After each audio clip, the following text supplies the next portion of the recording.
Soy Diana y hoy tengo dos invitadas muy especiales, Laura y Kelly, a quienes quiero invitarlas a que tengamos una conversación muy crítica y transformadora sobre un tema que me parece clave y es la educación de derechos humanos en nuestro país. Bienvenidas. Muchas gracias, profe Diana, por esta invitación tan especial y gracias por abrir este espacio. Siento que es muy importante poner sobre la mesa este tema de derechos humanos y educación, sobre todo porque es algo urgente que ya debemos empezar a trabajar y sobre todo que nos concierne a nosotros docentes. Totalmente de acuerdo, profe Kelly. Muchas gracias, Diana, por la invitación. La verdad, muy emocionada de poder estar acá y hablar de este tema porque pues creo que es urgente repensar cómo las escuelas en Colombia pues están abordando la educación en los derechos humanos y pues hay muchas cosas que se pueden mejorar y desde una mirada crítica que podemos pues proponer cambios reales. Yo tengo una pregunta inicial para ustedes y es, teniendo en cuenta las políticas y los pilares que nos ofrece la UNESCO, ¿consideran ustedes que qué políticas deberíamos implementar a la hora de fortalecer la educación en derechos humanos? Bueno, profe Diana, tú hablas de esos pilares de la UNESCO y para mí todos son importantes, pero sí siento que es muy importante hablar y enfocarnos en el convivir. Es importante hablar sobre el contexto en la educación, ¿sí? ¿Y cuál es el contexto que nos envuelve a nosotros en este país? Vivimos en una cultura permeada por la violencia, no solamente por este conflicto interno que estamos viviendo hace más de 60 años en Colombia, sino también por esta violencia que se vive en las calles, la violencia que se vive en la cultura, la violencia también que se vive incluso dentro de los mismos partidos políticos, esta baja capacidad de aceptar las ideas diferentes a las nuestras, ¿sí? Entonces estamos inmersos en esta cultura violenta y lo que necesitamos son políticas que priorizan la violencia pacífica y la dignidad, y esto está respaldado por el artículo 26 de la Declaración Universal, ¿sí?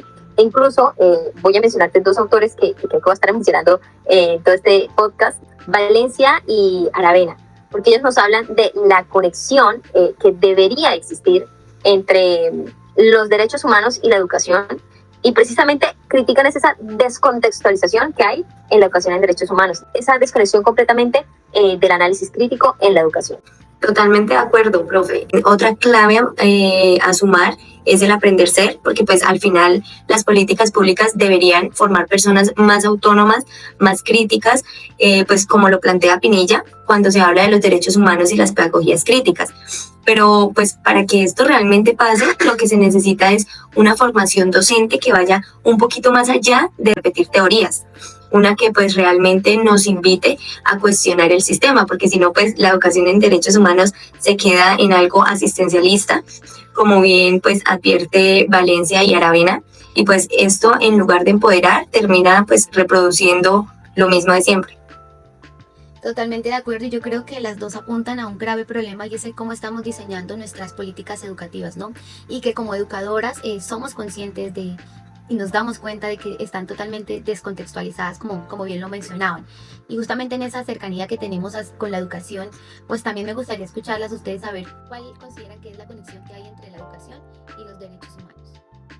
Bueno, realmente, pues para mí siento que la educación y los derechos humanos van totalmente de la mano. La educación no es solo un derecho, sino también es la forma en la que pues aprendemos a respetar a los demás.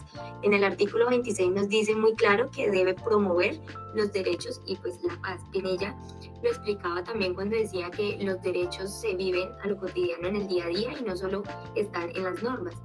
Y pues esto me hace acordar a un niño pues que normalmente solía interrumpir mi clase, y cuando por fin quise como escucharlo me di cuenta que él lo que realmente necesitaba era sentirse visto, y pues ese momento fue más educativo que pues las mil normas y reglas que hay. Y pues si la educación no nos ayuda a reconocer nuestra dignidad y pues la del otro, pierde todo el poder de transformación. Sí, muy de acuerdo con la profe Laura. Y también yo quisiera hacer salvedad de algo, y es que en Colombia no es una elección esta integración de los derechos humanos en la educación, porque es que tenemos el bloque de constitucionalidad en el artículo 93 que a través de tratados como el PIDES nos exige que sí o sí debemos vincular los derechos humanos en la educación, ¿sí? Ahora, el problema donde está, y era lo que estábamos mencionando antes, y es en cómo se vincula al currículo esos derechos humanos, ¿sí? Porque es que, y lo menciona Laura Pomponilla, y es que está muy alejado de la práctica educativa y la práctica crítica real, ¿sí? No está en la ciudadanía. Entonces, ese es el problema fundamental que tenemos en las escuelas. Yo considero que que la experiencia que nos cuenta Laura justamente es una manera de asegurarnos de que esas políticas sean una realidad tangible y que no solamente se quede en el papel. Y tu comentario, Kelly, me hace reflexionar en cuanto a una pregunta. Tenemos claro que ya existen políticas que nos rigen y nos dicen hay que trabajar sobre derechos humanos, pero ¿cómo se aborda la enseñanza de los derechos humanos en las instituciones colombianas? Tenemos la ley 115 de Planer. Pero, ¿qué pasa? Tenemos estos autores, que son Valencia y Aravena, que también nos respaldan en estas afirmaciones. Y es que estos esfuerzos que se hacen en la vinculación está fragmentada y descontextualizada, ¿sí? Entonces te pongo un ejemplo. ¿Dónde vemos derechos humanos nosotros en el colegio? En dos materias, ética y social. Y ya, ¿sí? Entonces no vemos derechos humanos, la aplicación de los derechos humanos en el descanso, en los momentos de convivencia, en las actividades extracurriculares, no en las otras clases, no. La conclusión en general de esto es que hay una exclusión en la educación de lo real, ¿sí? Y esto es un claro indicio de que hace falta una pedagogía transformada. Sí, totalmente, y pues eso es algo más de fondo, es algo más estructural, y Pinilla lo dice muy claro, y es que muchas veces las escuelas, en lugar de ser espacios para pues el pensamiento crítico, lo que terminan haciendo es repitiendo las mismas violencias que hay fuera, como cuando se etiquetan a los niños por su etnia, por su género o por cómo se comportan. Y pues en vez de cuestionar estas lógicas, muchas instituciones siguen con un modelo súper excluyente, que separa, que juzga y pues que no permite que se transforme nada. Y claro, si así es muy difícil que la educación en derechos humanos pues funcione de verdad. Sí, me gustaría que también pensáramos en cuál es el rol que pueden jugar las familias y las comunidades para complementar lo que hace falta en las instituciones. A mí me pasa mucho que en la institución justamente los padres son quienes siguen incentivando esas situaciones de conflicto para los pequeñitos, en situaciones muy mínimas como el me pegó, me empujó. Solucionar los conflictos por medio del diálogo les cuesta muchísimo, para ellos no existe, ellos prefieren reaccionar de otra manera, y las familias les están diciendo usted no se deje, usted también hágale lo mismo, usted no se... Entonces también estaría bien cuestionarnos cuál es el papel de la familia para que nos colabore en este cambio de transformación social. Pero también vinculado a esto, me gustaría preguntarles cuáles son esos problemas socioeducativos que se presentan en las instituciones educativas que hacen difícil la enseñanza de los derechos humanos.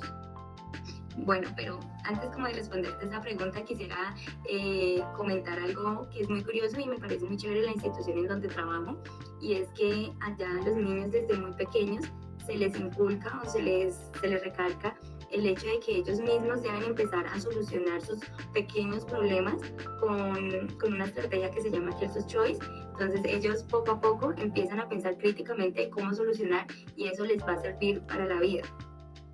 Y pues bueno, ya yéndonos más excelente tu comentario, gracias por ese aporte. Pues realmente sí hay muchos problemas que afectan a las escuelas, y pues Pinilla mencionaba algunos como la deserción escolar, la pobreza, la exclusión. También, o sea, estos niños llegan muy cargados a las clases o a los salones con todo esto que traen desde casa, y también hay cosas como el trabajo infantil, la violencia escolar, y pues ni hablar muchas veces de la falta de los recursos o lo difícil que es para muchos profes enseñar sin la formación adecuada. Todo esto lo que hace es hablar de la educación en derechos humanos, que se vuelve un poquito más complicado porque estamos tratando de conseguir algo justo en medio de muchísima desigualdad. Bueno, a mí me parece supremamente interesante esa experiencia que nos comparte la profesora Laura, porque es que muestra, y tú precisamente estás preguntando, profe Diana, por esas brechas sociales, esas barreras que encontramos nosotros.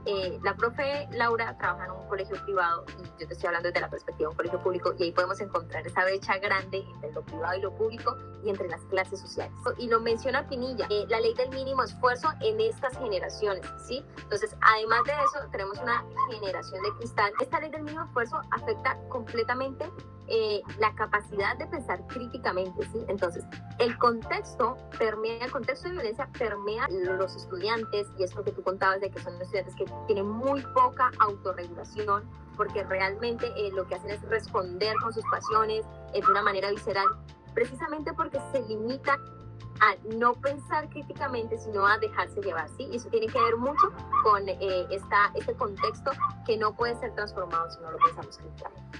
y que ha sido un contexto que ha sido difícil, difícil. Nosotros nos hemos desarrollado en una sociedad conflictiva, que no empatizamos, no pensamos en el otro y eso lo hace aún más difícil. Pero tocan las dos una parte muy importante y es las pedagogías críticas. Y a mí sí me gustaría también escucharlas de cómo gestionar esos retos de los que estamos hablando desde las pedagogías críticas. Bueno, una pregunta bastante interesante. Siento que pues la clave es crear espacios donde la comunidad pues educativa pueda dialogar y construir juntos. No se trata solo de enseñar sobre derechos, sino de vivirlos en el día a día. Freire hablaba de una educación como práctica de la libertad, ¿no? Y eso pasa cuando los estudiantes, cuando los docentes, cuando las familias reflexionan sobre su contexto y pues buscan soluciones desde ahí.